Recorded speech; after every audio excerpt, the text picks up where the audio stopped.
ঢুকেন যেটা খাওয়া হলো আপনি। আসসালামু আলাইকুম সুবিন্দু, আমি আসছি যে আজকে হোটেল সম্বন্ধে নিয়ে কথা বলার জন্য, রেস্টুরেন্ট সম্বন্ধে কথা বলার জন্য। যত বাংলাদেশে খাওয়ার রেস্টুরেন্ট আছে, বাংলাদেশে যত খাওয়ার রেস্টুরেন্ট আছে, শ্রমিকদেরকে অনেক জায়গায় 12 ঘন্টা করে ডিউটি করানো হয় এবং তাদের উপরে নির্যাতন করা হয়। তাদেরকে বেতনও দিচ্ছে না ঠিকঠাক মতো।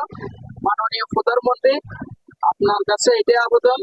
এবং 8 ঘন্টা ডিউটি হতে হবে এবং আপনি আইনের লোক পাঠাবেন, ওই জায়গায় আইনের লোক পাঠাবেন, যে কোনো রেস্টুরেন্টে আইনের লোক পাঠাবেন। মানে ডিউটি ঠিকঠাক মতো আছে কিনা বা কোনো শ্রমিকের উপরে নির্যাতন করছে কিনা এগুলো আপনি জিজ্ঞাসাবাদ করার জন্য আইনের লোক পাঠাবেন।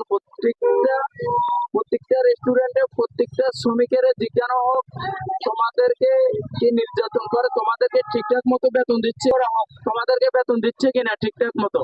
তো মাননীয় প্রধানমন্ত্রী, এই দেশে বেশিরভাগ, বাংলাদেশে বেশিরভাগ গরিব গরিব দুঃখী যেটা খাওয়া হলো আপনি অবশ্যই তাদের পাশে থাকবেন এবং তাদেরকে যে কেউ নির্যাতন না করে ঠিকঠাক মতো। সরকারি প্রতিষ্ঠান যেগুলো আছে তাদেরকে যে এই নিয়ম বেতন দেওয়া হোক। সরকারি প্রতিষ্ঠানে যতদিন ছুটি পাবে তারাও ততদিন ছুটি পাবে, বেসরকারি যতদিন ছুটি পাবে তারাও ততদিন ছুটি পাবে।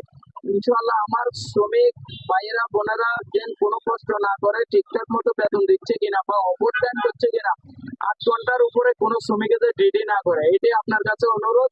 আইনের লোক পাঠায় জিজ্ঞাসাবাদ করবেন ওদের ডিউটি ঠিক আছে কিনা আর কোম্পানি ভালো